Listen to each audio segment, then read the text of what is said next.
الحمد لله رب العالمين.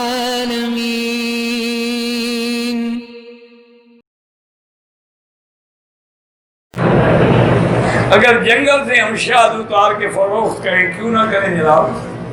کوئی حل نہیں، کسی کا ملک تو ہے نہیں وہ، یا تو جنگل اگر کسی کا ملک ہے پھر بغیر اجازت نہیں اتار سکتے ہو، اگر جنگل بھی قدرت کی طرف سے ہے، شہد بھی قدرت کی طرف سے ہے تو پھر اتار سکتے ہو۔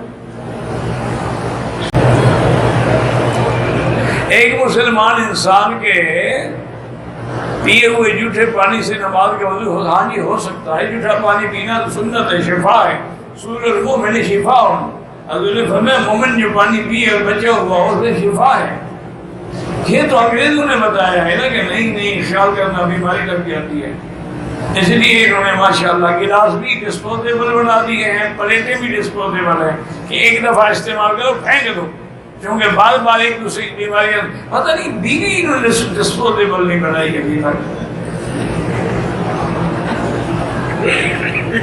نہیں دیکھو نا جی، آخر اس کو جو بار بار 10 آدمی ملے وہاں بیماری نہیں پھیلتی۔ یہ ایڈز کہاں سے آیا ہے؟ کوشش کریں کہ کوئی ڈسپوزیبل بیویاں بنائیں۔ انا للہ و انا الیہ۔ میری بیٹی کی شادی ہو گیا ہے، لڑکا نامرد ہے، علاج بھی ہوا، تو بہرحال لڑکی کو علیحدہ ہو جانا چاہیے، وہ طلاق لے سکتی ہے، فلو کر سکتی ہے۔ اور ایسے لوگ جو ہے نا جی جو نامرد ہیں یا اولاد کے قابل نہیں ہیں، ان کو ویسے کوئی شرم کرنا چاہیے کہ کسی کی لڑکی کی زندگی برباد نہ کرے، چھوڑ دیں۔ بھائی جب تم اس قابل ہی نہیں ہو تو اس کی تو تم نے نسل برباد کر دی نا۔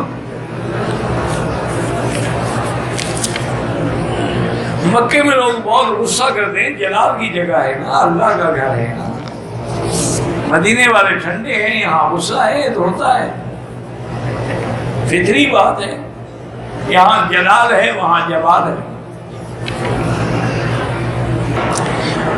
کہتے ہیں کہ یہاں کے جو ائمہ کرام ہیں بالکل یہ تمام فیصلے فقہ حنبلی کے مطابق کرتے ہیں، امام احمد بن حنبل رحمۃ اللہ علیہ کی فقہ پہ عمل کرتے ہیں، باقی ائمہ کو بھی یہ برحق سمجھتے ہیں۔